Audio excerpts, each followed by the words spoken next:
Bom, nesse vídeo vamos começar a descrever o fluxo completo de um processo de compra ou contratação de serviços de PJ. Esse é um fluxo que é aplicado quando a instituição utiliza os principais módulos do SAGE de forma integrada. O processo começa no portal do coordenador com uma requisição de compra, uma solicitação de contratação de serviços, e tramita passando por uma pré-autorização no setor de projetos e com o consequente envio do mesmo para início de sua execução no setor de compras através do módulo de compras do SAGE. Nesse módulo, todas as informações relacionadas com o processo em si da compra ou contratação, geração de pedidos de cotação, cadastro de propostas de fornecedores, envio do processo opcionalmente para a escolha da melhor proposta por parte do coordenador do projeto, definição do mapa de cotação pelo coordenador, pelo próprio usuário do setor de compras, envio, geração de mapa de ordem de fornecimento com a possibilidade de exigência de que o fornecedor tenha que anexar a sua nota fiscal, quando ele receber a ordem de fornecimento, anexar a nota fiscal no portal do fornecedor para que o coordenador do projeto possa, após isso, atestá-la e, por conseguinte, dar continuidade, autorizando a realização do pagamento da nota fiscal atestada pelo coordenador, pelo fornecedor. E, por fim, cadastro dessa nota fiscal, dando baixa na ordem de fornecimento e liberação do pagamento para ser executado no setor financeiro. Esse é o fluxo completo. Nesse vídeo, vamos analisar a primeira parte do processo, que é a parte do cadastro da requisição de compras a partir do portal do coordenador. Nós já estamos com o portal aqui aberto, tá? Já estou com a senha, o usuário e senha aqui do ambiente de teste aqui de nossa demonstração, tá? Quando eu logar aqui, eu vou entrar no ambiente do coordenador que está acessando o portal, e ele vai ter acesso às movimentações, às informações e a possibilidade de interagir realizando requisições e solicitações para os seus projetos, para os projetos para os quais ele foi cadastrado como coordenador do projeto. Tá? Então aqui está a tela de abertura principal. Perceba que nós temos aqui algumas informações interessantes, saldos de projetos, que é basicamente o que a gente está vendo aqui. Esse coordenador está vinculado a esses dois projetos. De cara aqui nós já visualizamos algumas informações sobre as movimentações financeiras do projeto, notas fiscais que ele tem a atestar, tá? Alguns relatórios que ele possa ter pendentes de envio, algumas informações sobre requisições feitas e que foram rejeitadas, algumas orientações e processos e propostas que estão à espera da definição por parte do coordenador, da escolha de qual é o melhor fornecedor. Eu não vou entrar em detalhes no portal, porque esse não é o intuito. Existem vídeos específicos que descrevem o portal em detalhes. A ideia aqui é que nós façamos o fluxo inteiro, tá? Desde a requisição até a execução do pagamento. Então, para tanto, vamos acessar aqui o menu, vamos observar aqui, nós temos uma série de possibilidades de criação de naturezas de requisições: consumo, permanente, serviço de pessoa jurídica, PF, obras, instalações, passagens. Bom, vamos escolher aqui uma requisição de material permanente. Okay? Vou clicar aqui e vale ressaltar que qualquer que seja o processo ou a natureza da requisição escolhida, o fluxo de execução é o mesmo. O que muda, obviamente, é a natureza daquilo que está sendo contratado ou comprado, requerido para ser comprado. Quando eu escolher aqui o projeto, eu vou escolher o projeto teste. Eu vou escolher o projeto teste 2021, que é o nosso projeto de avaliação do processo. Então, perceba que aqui temos algumas possibilidades, a escolha das metas e etapas e rubricas. Bom, antes de mais nada, para que entendamos de onde é que vieram essas informações, eu vou entrar no módulo de projetos do SAGE, que já está aqui aberto, e vou entrar na área de cadastro de projetos. Vou entrar aqui na tela de consulta de projetos, okay? E vamos consultar esse projeto teste, tá? Para fazer uma comparação com o que nós estamos visualizando no portal do coordenador. Então eu vou detalhar o mesmo, ele vai abrir o cadastro já com alguns avisos, e o mais importante aqui é observarmos que, primeiro, dentro do cadastro nós temos uma parte de metas e etapas, que permite que sejam cadastradas as metas e etapas ou atividades que o projeto porventura venha ter em seu plano de trabalho. Se nós entrarmos aqui, vamos perceber que temos várias metas e etapas. Vamos voltar lá para o portal do coordenador e vamos visualizar que aqui só estão aparecendo duas, que é, na verdade, a meta-etapa 1.2 e a meta-etapa 2.2. Isso está acontecendo assim dessa forma, vou voltar lá para o cadastro do projeto, porque, na verdade, essas metas 1.2 e 2.1 são as únicas metas filhas. Tá? Na verdade, essa meta daqui, se eu vou abrir o detalhe dela, ela está cadastrada como parte da meta-etapa 1.1. Então, como ela está cadastrada como parte da meta-etapa 1.1, ela, na verdade, a meta-etapa 1.1 não pode ser executada. Ela tem metas, submetas que, na verdade, vão executá-la. Quando forem executadas, vão determinar a sua execução. Se essa não for a realidade do projeto, basta que você crie as metas e etapas sem defini-las com esse nível de hierarquia. E aí todas as metas e etapas vão estar disponíveis para seleção. Então, mesma coisa acontece aqui com a meta 2.2, olha. Ela tem uma mãe, que é a 2.1. Tá? Então, por isso que na seleção, lá só aparecem as metas e etapas 1.2 e a 2.2. Não aparece a 1.1 e a 2.1. E assim como a outra que está como filha da, também está definida como mãe de outra meta-etapa. Então, na verdade, aqui estão listadas apenas as metas e etapas que estão disponíveis para seleção e para escolha, tá? E vinculação com movimentações financeiras. Da mesma forma, observa que aqui eu selecionei cadastro e requisição de material permanente e aqui já apareceu a rubrica de material permanente, que parece óbvio, mas não é necessariamente o que deve acontecer. Eu vou mais uma vez voltar ao módulo de projetos do SAGE. Lá no módulo de projetos, eu vou aqui abrir o cadastro de rubricas ou elementos de despesas. Vamos perceber que aqui nesse cadastro nós temos toda a programação orçamentária separada entre os vários elementos de despesa. Tá? E obviamente, aqui eu tenho a rubrica de material permanente. Essa rubrica de material permanente, ela só está aparecendo na requisição de material permanente porque eu a configurei aqui na área de requisições de compras, informando que a mesma, tá, é uma rubrica que deve aparecer na requisição de compras do portal do coordenador. Isso pode parecer pouco, pode fazer pouco sentido, mas é importante ressaltar essa possibilidade porque existem várias naturezas de planos de trabalho e várias formas de se criar os mesmos. Por exemplo, existem situações em que o plano de trabalho é pouco especializado. Então, por exemplo, a gente poderia ter aqui uma rubrica de nome materiais, por exemplo.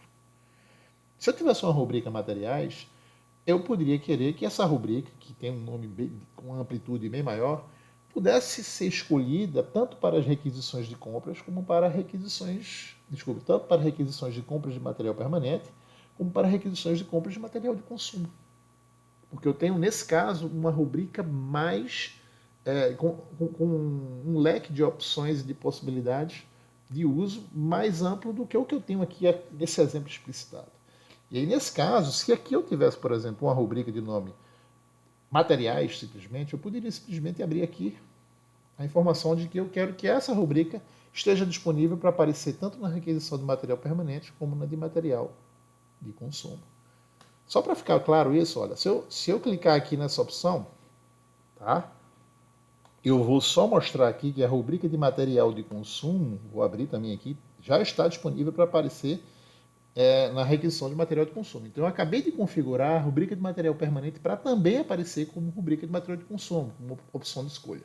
Eu vou voltar ao portal do coordenador, vou aqui, ó, abrir a requisição de consumo, e vou escolher mais uma vez o projeto teste 2021, e aí perceba que aqui vão aparecer exatamente as duas rubricas que eu acabei de configurar como disponíveis para serem escolhidas na requisição de material de consumo. Não é o que fará sentido aqui para esse exemplo que queremos criar, tá? Eu vou voltar aqui para a requisição de material permanente, mas eu estou apenas querendo exemplificar os recursos que podemos ter aqui e que flexibilizam a forma como podemos criar as requisições de materiais e, na verdade, de qualquer natureza. Então, eu vou escolher aqui uma das metas, vou escolher a rubrica de material permanente e vamos em frente. Vou escolher aqui o local de entrega, e aí vale ressaltar, mais uma vez, vou voltar ao cadastro de projetos do SAGE. No cadastro de cada projeto, nós temos uma área de locais de entrega. Na verdade, numa área que é dados sobre compras, tá? E eu posso criar aqui tantos locais de entrega quanto eu precisar. Na verdade, para qualquer processo de compra, o local de entrega tem que estar pré-cadastrado para evitar que hajam muitos cadastros sujos, com informações similares que queiram dizer a mesma localização, mas escritos de forma diferente. Então, na verdade, podemos criar novos locais de entrega. Eu vou voltar para o portal do coordenador. Inclusive, o coordenador aqui ele tem a opção de criar um novo local. Clicando aqui nesse botão, ele pode cadastrar um novo local, desde que esse local seja pertinente. E a partir do momento em que ele cadastra, esse local de entrega passa a ficar disponível para a escolha para as requisições futuras. Ele pode escolher qual é a forma de avaliação das cotações, se vai ser global, por item ou não definida. Quer dizer, se eu tenho uma requisição de mais de um item, aí ele pode escolher aqui se ele quer que a avaliação dos compradores no setor responsável da instituição seja considerando o menor preço global das propostas de cotação dos fornecedores, ou se ele quer que seja a análise por itens, quer dizer, o melhor preço por item de cada proposta de cotação. Na verdade, isso aqui é só uma indicação de como ele gostaria que o processo acontecesse. O setor de compras da instituição tem gerência sobre isso. Tá? Vou deixar por item. Aqui eu vou por qualquer justificativa que ele queira dar para a compra, qual é o objetivo, a finalidade, porque qualquer observação. Tá? E, se ele quiser, ele pode anexar qualquer documento, tá? Que ele deseje ao processo. Eu vou criar aqui um documento qualquer ao processo que ele está acabando de criar. Então, eu anexei aqui o documento, uma planta, uma imagem de teste aqui, na verdade. Ele pode clicar aqui na alteração e visualizar aqui, tá? Aquilo que ele está querendo anexar. Na verdade, ele pode anexar qualquer PDF, qualquer imagem, tá? Para ser enviada como parte da requisição que ele deseja. Após o cadastro dessas informações principais, nós vamos agora cadastrar os itens que vão compor essa requisição. Tá? Ao clicar no botão item, perceba que uma nova tela foi aberta, onde uma série de novos campos foram abertos para a escolha. Perceba que aqui temos um subgrupo de computadores e periféricos. Esse subgrupo é a natureza quer dizer, o grande... perceba que é subgrupo porque o grupo já está previamente escolhido, já que o grupo aqui é de material permanente, que é o grupo da natureza de requisição que está sendo criada. Então, por isso que o nome é subgrupo. E é importante ressaltar por que está aparecendo aqui somente computadores e periféricos. Mais uma vez, eu vou selecionar aqui, mas mais uma vez vamos para o cadastro do projeto para entender isso. Tá. Mais uma vez eu vou abrir o cadastro das rubricas e perceba, no início do processo selecionamos a rubrica de material permanente. Quando selecionamos a rubrica de material permanente, alguns controles, algumas restrições são impostas ao processo a ser iniciado pelo coordenador. Por quê? Porque essa rubrica ela tem uma programação administrativa financeira, que é o que chamamos de PAF, ou, em outras palavras, é uma rubrica que ela possui itens apoiados. Eu vou clicar aqui, e aí perceba que aqui nessa rubrica, tá, dentro dela nós temos 2 itens apoiados possíveis de execução. Eu tenho um item apoiado que tem uma natureza bem ampla, tá? Tem aqui, na verdade, eu tenho aqui 4 itens, né? Impressora, papel, computador, estabilizador, tá? E um item de nome e teclado. A primeira pergunta que pode surgir é: por que isso? Por que cadastrar um item, um agrupamento de 4 itens? Mais uma vez, isso depende de como o plano de trabalho foi originalmente definido. Tá? Se o plano de trabalho já chega com essa formatação, o que nós temos que cadastrar aqui é exatamente aquilo que está no plano de trabalho do projeto. O cenário ideal era que cada item apoiado tivesse o seu respectivo item único, ou seja, que aqui eu tivesse um item para impressora, um item para computador, um item para estabilizador, outro para papel. Bom, se não é o caso, se assim vê o plano de trabalho, algumas imposições terão que ser feitas aqui para que o sistema consiga se comportar da forma adequada. Tá? E aí, eu vou rolar aqui para o lado direito e vamos observar primeiro o seguinte, que eu vinculei ao item teclado, tá, o grupo material permanente e computadores e periféricos. Quando eu faço isso aqui no cadastro do projeto, eu estou informando que todas as vezes que esse item for ser executado, for ser comprado, for ser pago, for ser vinculado a um pagamento ou a uma despesa, eu vou categorizá-lo dentro do grupo de material permanente de computadores e periféricos. O conceito de histórico e subhistórico nada mais é do que o conceito de categoria e subcategoria. No SAGE, todos os registros financeiros, sejam de despesas, sejam de receitas, precisam estar vinculados a um histórico e subhistórico, a um grupo e um subgrupo, a uma categoria ou subcategoria. Tá? Os nomes variam, mas eles querem dizer a mesma coisa. É uma categorização.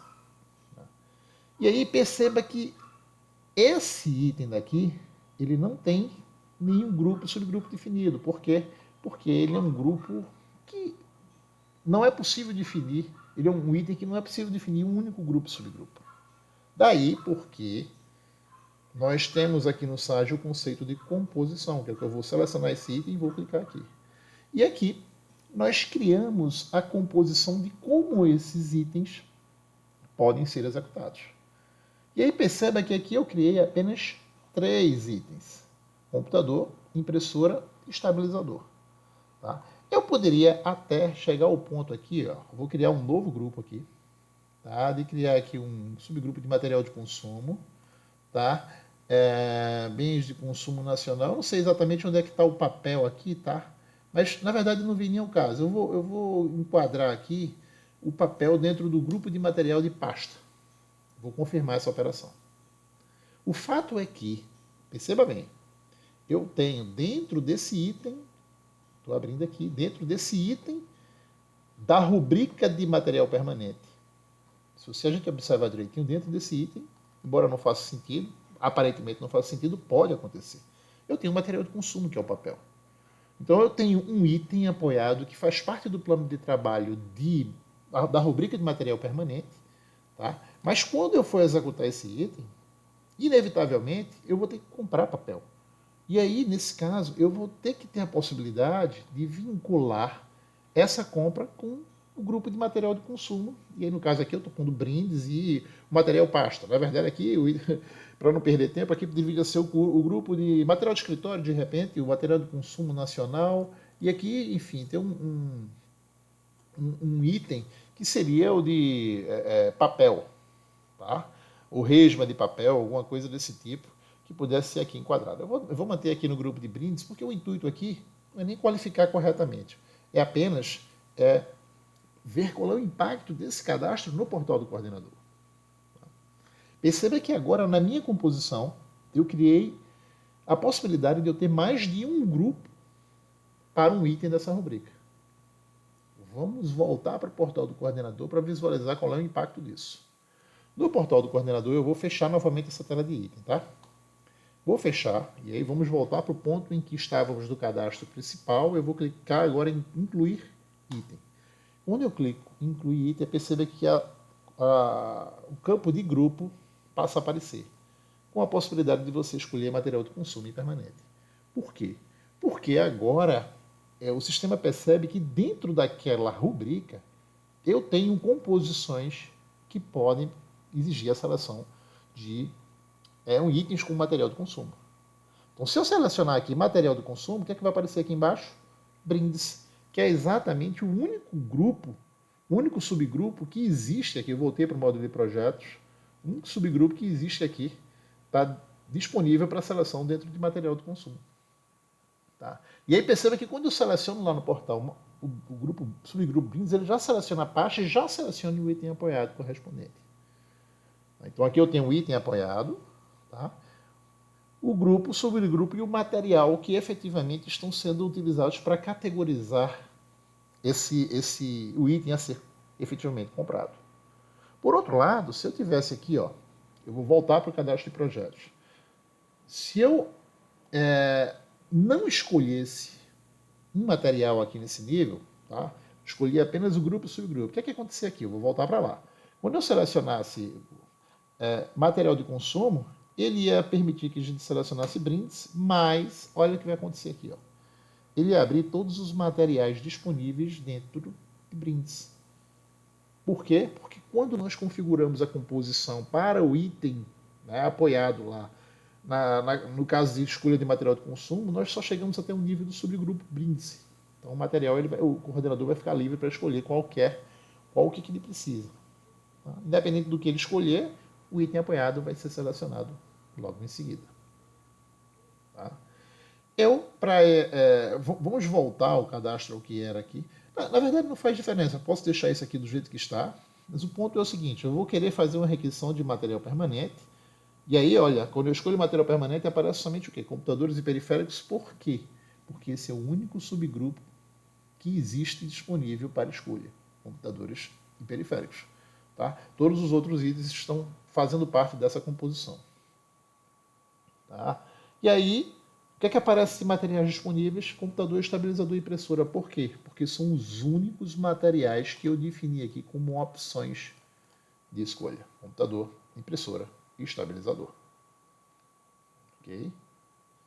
E aí, o ponto seguinte é, quando eu escolho aqui, eu vou escolher aqui o item de computador, tá? E aí é que eu vou mostrar com laptop,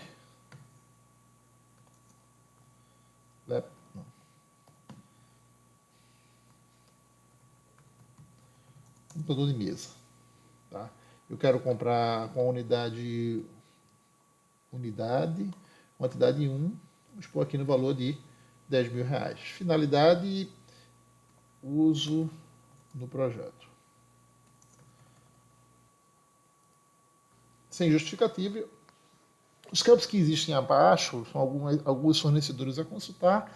E aí, bom, isso que não vinha ao caso aqui, mas se eu clicar aqui, ó, aquisição no mercado internacional, vou clicar aqui só para visualizar. Perceba que nós vamos abrir dezenas de outros campos que dizem respeito a processos de importação. A identificação do exportador, dados do representante, dados de referência, se o material é corrosivo ou não, algumas recomendações. Nós temos muitas informações que o coordenador pode já lançar para produtos que ele deseja que sejam importados e que o setor de compras tenha conhecimento das informações necessárias. Ele precisa que o setor de compras da instituição precise ter conhecimento dessas informações para que o processo seja continuado. Eu vou dizer que é uma aquisição em mercado nacional porque o foco aqui é outro tipo de registro. Então, eu vou salvar o item.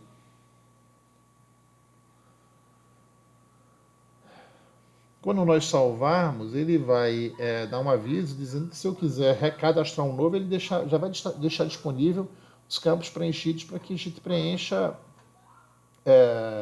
com informações sobre o próximo item. Então, eu vou pôr aqui uma impressora no valor de R$2.500. Tá? Salvar item. Salvar o item.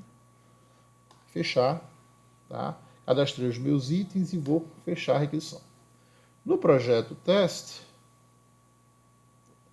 estou cadastrando essa requisição, agora com esses dois itens. Feito tudo isso, o que eu vou fazer é simplesmente confirmar a requisição barra pedido.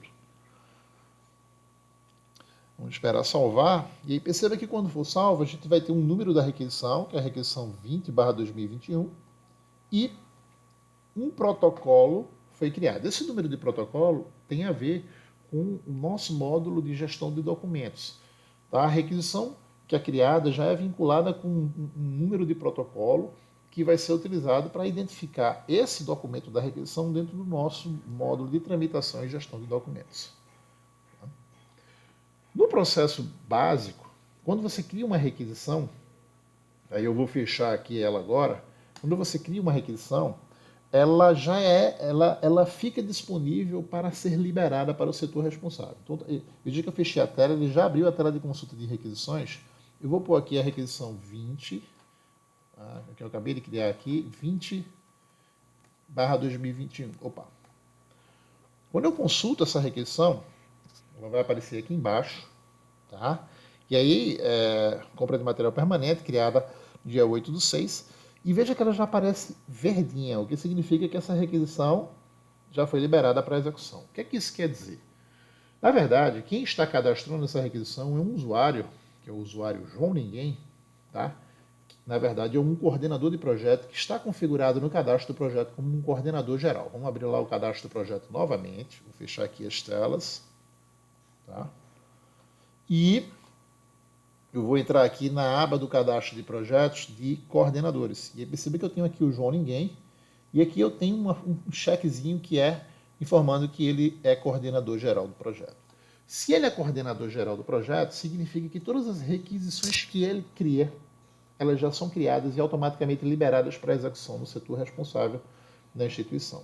Se ele fosse criado como um coordenador, eu vou voltar para lá, tá? E essa opção aqui não estivesse marcada, por exemplo, tivesse sido desmarcada, por exemplo, se esse coordenador aqui, pessoa teste, entrasse no portal do coordenador e tentasse cadastrar uma requisição, ele cadastraria, mas essa requisição não seria liberada para a execução do setor responsável. Por quê? Porque a mesma teria que ser liberada por um coordenador geral. Então ela ficaria cadastrada, e vou voltar lá para o portal do coordenador, e alguém, no caso aqui, nesse caso específico, o João Ninguém teria que entrar no portal do coordenador, tá? E clicar, consultar a requisição e clicar em liberar. Quando ele clicasse em liberar, aí essa requisição seria liberada para o setor responsável na instituição. Tá? Outras possibilidades, tem aqui o acompanhamento da execução. Deixa eu clicar aqui no acompanhamento. Ele vai abrir aqui, olha, em que passo do processo a requisição se encontra. Ela está simplesmente em passo inicial. Isso aqui são os dois itens, computador e impressora, e ela está aqui na etapa de liberação para o coordenador. Tá? E, bom, acompanhamento, o detalhamento vai abrir o cadastro dela, cancelamento se eu quiser excluir, liberar, como eu já expliquei, copiar, eu consigo copiar uma requisição em outra, quer dizer, eu posso criar uma requisição espelhando o conteúdo de uma anterior, tá? Para que você evite que tenha que recadastrar todas as informações. E aqui a opção de imprimir o conteúdo da requisição de compra em todas as suas informações. Tá? Então você pode imprimir esse documento, quer dizer, o coordenador pode imprimir esse documento e visualizá-lo, gerar um PDF, enfim, com todas as informações que são pertinentes. Tá? Bom, apenas para fechar essa primeira parte do vídeo, eu vou entrar aqui numa área de consultas gerenciais do portal do coordenador, que é o que chamamos de resumo financeiro. Quando eu clico aqui no resumo financeiro, nós conseguimos ver aqui toda a movimentação financeira do projeto. Eu vou selecionar aqui o projeto teste 2021, vou marcar aqui em mostrar reservas e vou clicar em consultar. Quando consultamos esse projeto, quer dizer, quando o coordenador consulta esse projeto, ele já consegue visualizar a sua requisição em trâmite de execução. Está aqui, olha, a sua requisição de compra. Ignora essa parte aqui, eu vou marcar a parte que está pendente aqui, que foi o que nós acabamos de criar, que é a requisição de compra com um valor de R$ 12.500, que R$ 2.500 do computador, 10 mil do computador e R$ 2.500 da impressora. Tá? E esse valor aqui, ele já vira uma reserva no saldo de execução do projeto. Ele já entra aqui no que chamamos de reservas de débitos, esse saldozinho aqui, que nada mais são do que as despesas futuras do projeto. Então perceba que o coordenador já consegue visualizar aquilo que está em trâmite de execução. Na medida em que esse processo for evoluindo, as informações vão mudando dinamicamente aqui no portal do coordenador, de forma que ele sempre consegue visualizar o status correto e atual da execução financeira do seu projeto. Bom, a próxima etapa desse vídeo vai dar continuidade a esse processo de execução dessa requisição de compra dentro dos setores responsáveis da instituição, tá? Seguindo a partir do módulo de projetos, como veremos, e depois para o módulo de compras.